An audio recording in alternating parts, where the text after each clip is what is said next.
but getting lucky is important.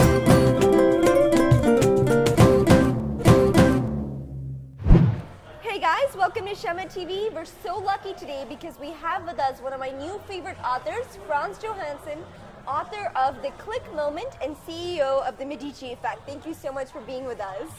Thank you for having me. This is great. We're just kicking it at a lounge in Mockingbird Station here in Dallas. Yes. And I'm so glad that you happen to be speaking here in town. Yes, so, me too. I have to say, I absolutely love your book. So let me ask you this. For people who are not familiar, what is a click moment?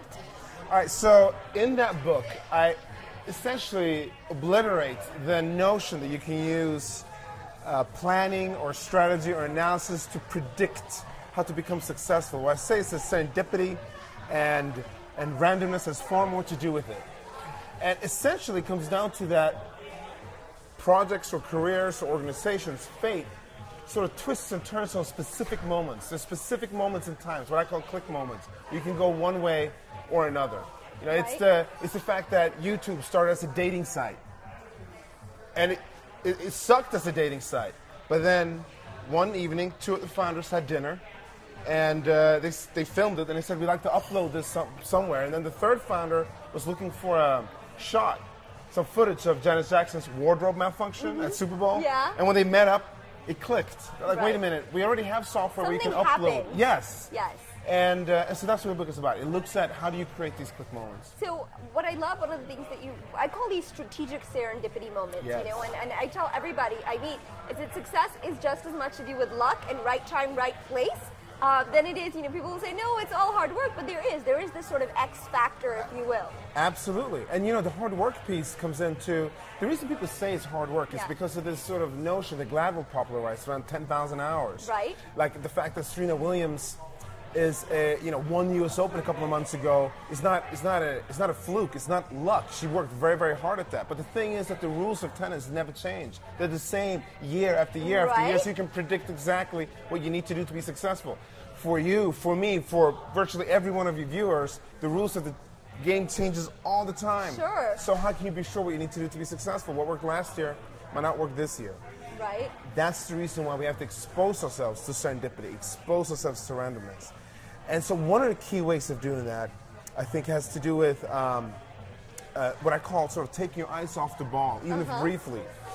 And there's this story of Howard Schultz. He created Starbucks. So, well, he didn't found it. He wasn't the founder. He was the director of retail operations when he went to Milan one day. And he accidentally stumbles into an espresso bar. Right. So here's the thing. Starbucks at this time sold, they sold coffee makers. They sold machines. They sold machines. And so he's in Milan to go to a housewares conference. Yeah. Now, the way most people think about that is, I'm going to be focused. I'm going to meet suppliers, distributors, vendors, et cetera, et cetera, et cetera. But he walks into this espresso bar. He's never been in an espresso bar before. The CEO, the person who's about to become the CEO of Starbucks, has never been in an espresso bar before. He's never had an espresso, never had a caffè latte. But he tastes this caffè latte and he says, click. This is it. Yes. And he allows himself to take his eyes off the ball. He says, okay, you know what? I'm going to wander around these coffee shops and see what's going on. And I'm going to step away a little bit from this conference that I came here to go to. Everything after that is history. Yeah.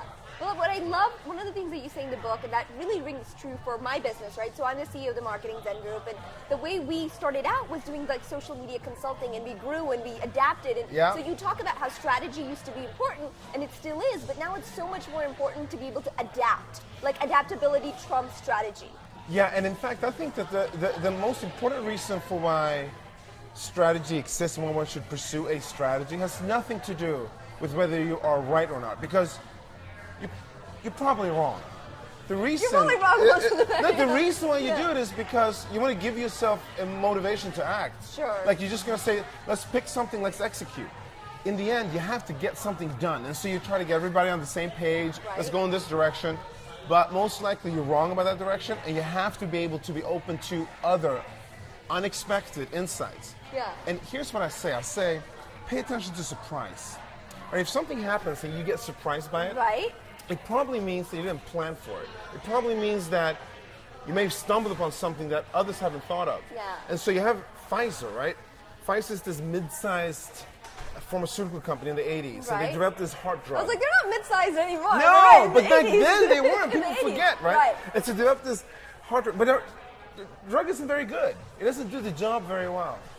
But these test subjects keep on asking for more of it. Right. They're like, what's going on? That's a surprise. Yeah. And when they investigated, they realized that, well, actually, this particular drug enabled the test subjects to sort of rise to the occasion. Sure. And then, wait a minute, we got another drug here. This is Right.